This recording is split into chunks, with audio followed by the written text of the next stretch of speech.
السلام عليكم شباب. نبدي اليوم وياكم حلقتنا الثالثة من برنامج يوتيرن، وبدلنا اسم هذا البرنامج وسوينا اسمه يوفيكس. ويوفيكس هو اصلاح، الفيكس كلمة اصلاح، واليو تمثل شخصك وشخصي وشخص الناس اللي يريدون يصلحون نفسهم. قبل ما ابدي البرنامج حبيت اناقش نقاط الانتقادات اللي وصلتني عن الحلقه الماضيه. اول انتقاد اجاني عن المناظر، يعني المناظر اللي انا لابسها مثلا، يعني اذا سويت هيك راح تجيك اشعاع الفضاء، لو مثلا راح يعيق الرزه المزدوجه من تطلع من ظهري. هي الدنيا ظهر واني اجي وحاط المناظر على راسي، وصراحه يعني انا اشوف يعني الفوتوجينيك مال شكلي اذا حطيت مناظر على راسي يكون احلى بالتصوير. شباب، من الانتقادات اللي وصلتني موضوع العلج اللي طلع بالحلقه الماضيه بحلقه بدايه اللقطه. شباب، انا اول مره اخوض تجربه انه اطلع قبال كاميرا، وطبعا دا ارتجل وما محضر مواضيع، والعلج ترى اقدر امسحها، يعني لقطه ممكن انه اعيدها بكل سهوله، بس انا ما ردت ابين انه اكون انسان مثالي وما اطلع العيوب البيئه، لا امسح العيوب البيئه وابين انه اني مثالي قبال العالم، لا انا ردت ابين انه انا انسان طبيعي، وبقيت تعمدت انه ابقي لقطه العلج. ترى التواضع، الانسان يكون متواضع حلو، ومن تواضع لله رفعه. اول موضوع شباب اريد اناقشه وياكم، موضوع حلقتنا لهذا اليوم هو الكفر. الكفر وسب العرض. نبدي بسب العرض بين الشباب اللي يكون مثلا على مود ميانه او شقه، او بحجه انه صديقي حيل، اجي واسب امه، اسب اخته، اسب هاي عيب، هاي السالفه، هاي احنا مو بمجتمعنا المفروض تصير، هاي بالمجتمعات الغربيه واحد يسب الثاني، واحد يسب على عرض الثاني، احنا ما يصير نقلد المجتمعات الغربيه. هذه الحركات او بحجه الميانه راح تصير بغض بيناتنا، راح احتمال صديقك يحسها انه انت تقولها صدق تصير مشكله بيناتكم، تزعلون على مود سالفه ما تسوى انه تنقال او تنحكى. الشغله اللي هي كفر برب العالمين. حاشا لله. طبعا اني احكي لكم بكل صراحه، انا كنت اكفر، اني كنت اكفر، بس رب العالمين سبحانه وتعالى عاقبني على هاي السالفه وبطلت، وصرت انصح الشباب غيري انه يبطلون هذا الكفر. اكو هوايه شباب يعني اقعد وياهم هاي يفلت له كفره، يفلت له هاي، يعني اني ما يصير الساكت عن الحق يكون شيطان اخرس، انا لازم انصحه، لازم اقول له هذا بدك تسوي شيء غلط. يعني انت من تكفر برب العالمين بدك تهز عرش رب العالمين، اكو ملائكه يعني شايله عرش رب العالمين اللي هم الملائكه 8، انت من تكفر راح يهتز هذا العرش اللي شايليه الملائكه نتيجه خوفهم من رب العالمين، وراح يجون ملائكه يقولون رب العالمين نبطش به، يقول لهم لا عوفوا، رحمه رب العالمين واسعه، وتكفر به ويقول لهم لا عوفوا، ويرحمك مره ثانيه. الى متى يعني يرحمك مره ثانيه وثالثه ورابعه وخامسه؟ رب العالمين يعني غفور رحيم، بس هم يعني شديد العقاب. حاولوا شباب انه من تريدون تسبون او تكفرون تختارون شخص معين تدربون حلقكم به او لسانكم على مسبته، احسن ما انه تسب رب العالمين. ان شاء الله يا ربي يهدينا ويهدي كل الشباب. وطبعا شباب انا الموضوع هذا احنا عفوا برنامجنا لا يتطرق السياسه ولا دين، احنا ما نريد نتطرق لا سياسه ولا دين، بس هو نريد ننصح به الشباب الامور السلبيه هم يقومون بها. شباب، الموضوع الثاني اللي اريد اناقشه وياكم هو موضوع مساوئ المدخنين. يعني مثلا هو شال جقاره بيده وبسياره دا يسوق، وورا الجقاره هناك من عنده وقعت الجمره بين رجليه، راح يلتهي بالجمره وراح تروح له، يخاف لا يحترق هاي يسوي حادث، احتمال تنقلب به السياره، احتمال يصدم احد دا يعبر شارع، احتمال هو يتوفى من خلف جقاره ومن خلف جمره وقعت بين رجليه. فاحنا نحاول انه نقلل، يعني برا بالدول الاوروبيه من يريد يدخن يصف سيارته على رصيف، يطلع ينزل يدخن جقاره يرجع يكمل سياقته.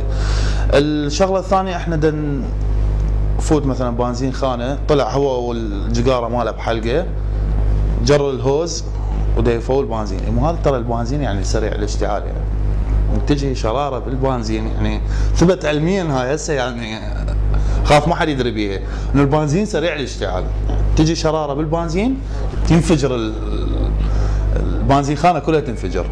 الشغله الثالثه انه انت بمكان عام، اكو ناس مثلا قاعه مغلقه، جيت انت دخنت، اكو ناس عندهم مشاكل بالقلب، اكو ناس عندهم ربو، اكو ناس يتحسسون من ريحه الدخان وانت تدخن بنصهم.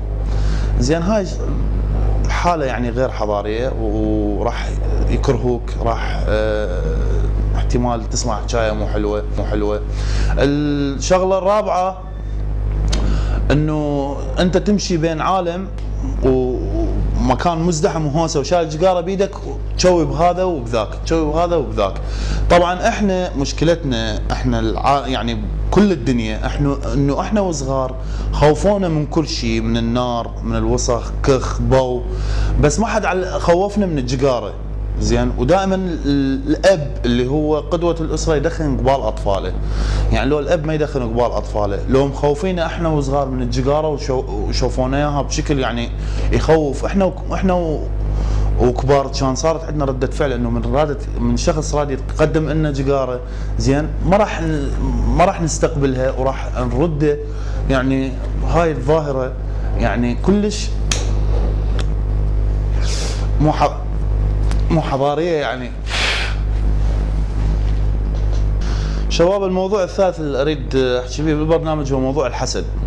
طبعا الله سبحانه وتعالى يقول ومن شر حاسد اذا حسد. اخاف احد يقول انا ما اؤمن بالحسد. الرسول يقول ان العين حق، يعني احنا من نشوف دائما الحسد يكون شخص يتمنى زوال النعمه من شخص اخر، جمال، فلوس، بيت حلو كبير، سياره حلوه. احنا دائما من نشوف شيء حلو، زين، نذكر له كلمه حلوه مثلا ما شاء الله، نصلي على النبي، بسم الله ما شاء الله. دائما تشوفون بنيه شافت بنيه حلوه زين، ثاني يوم يصير برص بوجهها.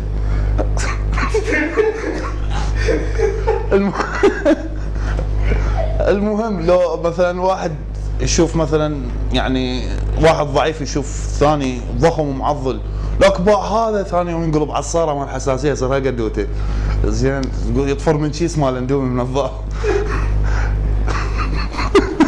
شيء يعني لازم نقول ما شاء الله، نقول نصلي على النبي، زين. يعني شوف هسه هاي الاضويه شلون ناره قويه، هاي شكل صار.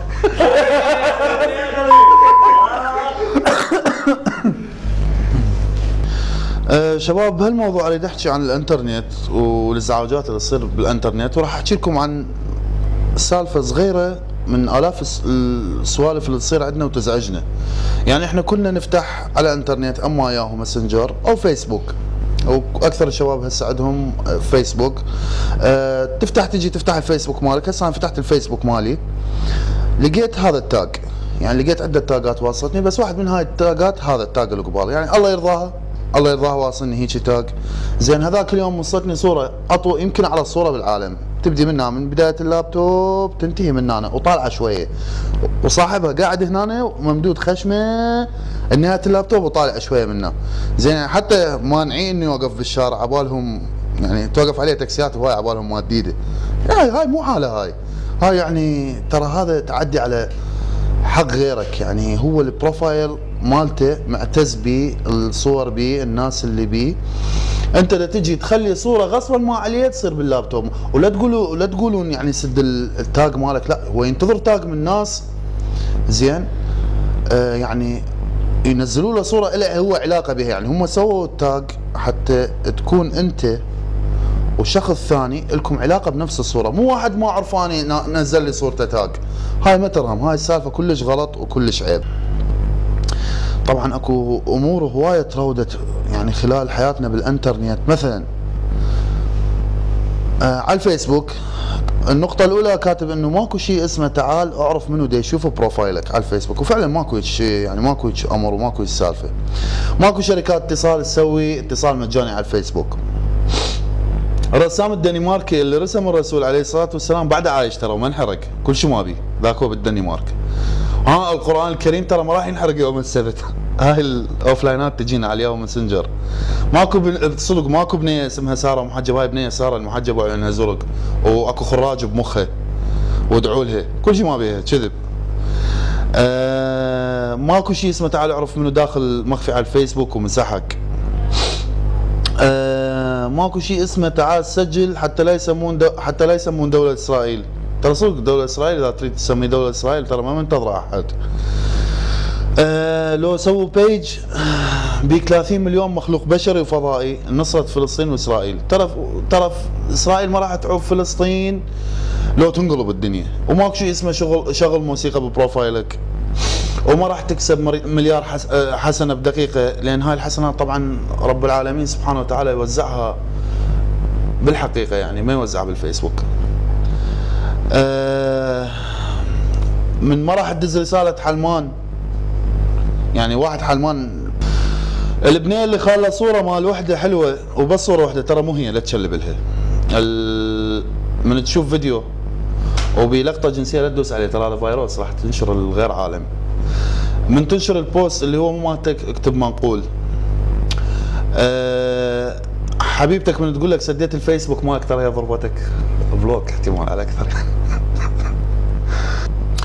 بنيه من تحكي وياها لا تقول لها انت عندك ايميل، ترى ما مسويتها على هويه الاحوال المدنيه.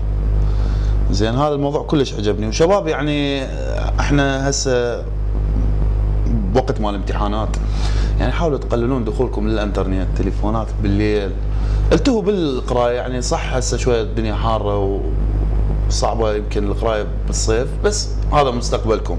والله يوفق الجميع ويحفظكم يا ربي. لا تنسون بس لايك وسبسك. هاي شنو؟ ها بالك ما تعلمت انجليزي؟ عالم سبوله من وراك. لا سبسكرايب، لا تنسون سووا لنا سبسكرايب. سبسكرايب هاي فوق هاي.